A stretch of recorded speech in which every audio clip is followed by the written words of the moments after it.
Hey everybody, Friendly Wraith here. Today we're taking a look at the classic PlayStation 2 game from 2002, Ratchet & Clank. 2002, what a year for pop culture. We got the greatest Lord of the Rings movie and the worst Star Wars movie the same year. But while everyone was getting traumatized by how coarse Stand is and how it gets everywhere, another piece of sci-fi entertainment crashed onto our PlayStation 2s and into our hearts.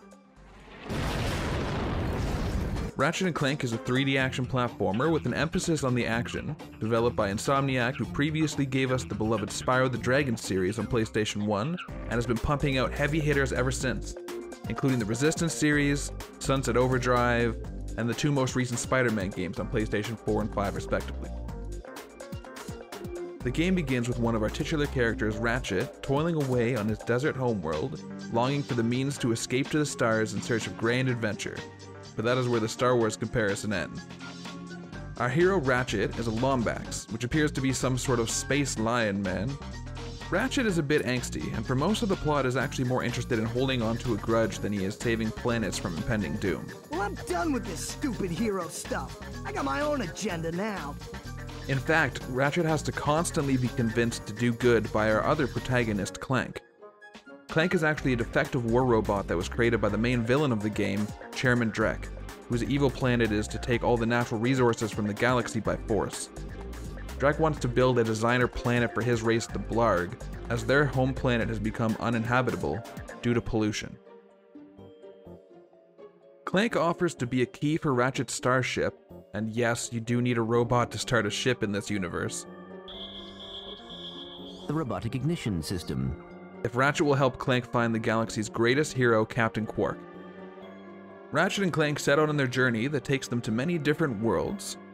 Within each planet, the level designers over at Insomniac create a vast array of interesting sandboxed areas and populate them with a diverse cast of characters and enemy types. But as fun and interesting as the levels are, they take a back seat to the main hook of the game, which is the weapons. I still remember seeing all the ads on TV for the 36 weapons and gadgets not fit for this world. With the Devastator, a rocket launcher designed for Ratchet and Clank.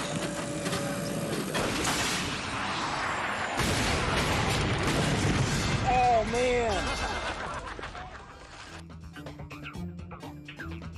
The sheer amount of different weapons to dispatch your enemies with in this game was mind-blowing back on the PS2, and still holds up on the PS3. From the relatively basic rocket launcher named the Devastator to the downright zany Morph Array, which turns your enemies into chickens.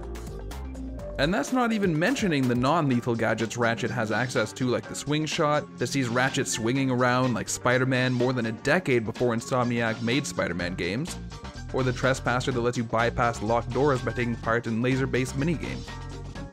This version of the game was released for the 10-year anniversary of the original and is part of the Ratchet & Clank collection, which featured the first 3 games in the series. I will also be doing reviews for those as well in the near future. This version added a widescreen display at 720p, but some part of the pre-rendered cutscenes are still in their original 480i resolution. But even with the lower resolution cutscenes, the cartoony stylized graphics still hold up remarkably well. The game runs at 30 FPS, but can get bogged down in spots with large groups of enemies on screen, especially if you dispatch them by means of explosions. Overall, this did not prove to be much of an issue, and it never resulted in any game crashes or cheap deaths, for which I'm actually very thankful, for the checkpoint system in this game could really use some improvements. I can't count the number of times I missed time to jump or barely lost a combat encounter, to then respawn way farther back than what would have seemed fair. The only real setback for the game is the controls. Now, while you have your standard double jump and melee attack with your trusty Omni Wrench, the gunplay does feel like a product of its time. While it's not as jarring, say, as trying to go back and play the original Resident Evil game on PS1 with its infamous tank controls, it will still take some getting used to. The problem is that there's no real way to aim your weapons. The gunplay revolves around an auto-aim system that is finicky at best, and the only way to manually aim is to stand still and enter into a first-person view, which leaves you open to attacks.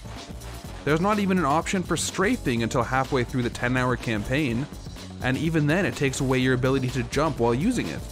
You do eventually unlock a weapon called the Tesla Claw that fires an electric arc that will auto-lock onto enemies much better than any other weapon in the game. I ended up using this weapon a lot after unlocking it. Now, on a more pleasant note, the plot, being a relatively simple one, is well written and stuffed with plenty of humor. Afraid to go out at night? Afraid to go out during the day? Just plain afraid? Then you need this! The Ultra Mech Unlimited! This mech is the ultimate in personal defense system! Blorg Industries is now taking pre-orders. Get yours before it's too late! Basically everyone you meet in this game is some sort of over-the-top caricature, like Al, a nerdy engineer who can equip Clank with some upgrades. It's a hella pack upgrade sound. Upgrade? Natch, since he's a 766, I could have the little guy up and flying in no time. Of course, I'll just need my fee for service. There's also this one tropical planet you can visit that's under siege, and you can run into this kind of sleazy salesman character with a comb-over and Hawaiian shirt. And all he wants you to do is to help him get to his ship hangar so you can pilot a fighter, so you can bring down the enemy ships, just so this guy can get back to selling his timeshares. You boys get rid of those Blarg ships, and it's yours. Just escort me to the other end of this resort, and you can use our jet fighter. Jet fighter, eh? Alright. But you better not try to stiff us. It's a pretty funny moment, and it speaks to the varied mission design. Yes, there are still plenty of fetch quests, but little things like piloting the fighter or some of the solo Clank missions keep the gameplay from becoming stale. And that's not even mentioning the in-game collectibles. If you venture off the beaten path, you can often find gold bolts, which you can use in New Game Plus to purchase gold weapons, which are upgraded versions of your standard weapons that have some additional effects and just insane damage. The other collectibles in the game are skill points, but these aren't your typical skill points you'd find in some sort of RPG skill tree. You earn these skills by doing random challenges in-game that can earn you different unlockables like cheats. Unfortunately, you can't track the skill point progress until you start New Game Plus, so it may be easier to use a guide on your first run if you want to get it all out of the way. Also, another thing to keep you entertained while planet hopping in this franchise is the soundtracks. Since I've finished replaying the game, I've still been listening to the soundtrack, and it has some absolute bangers.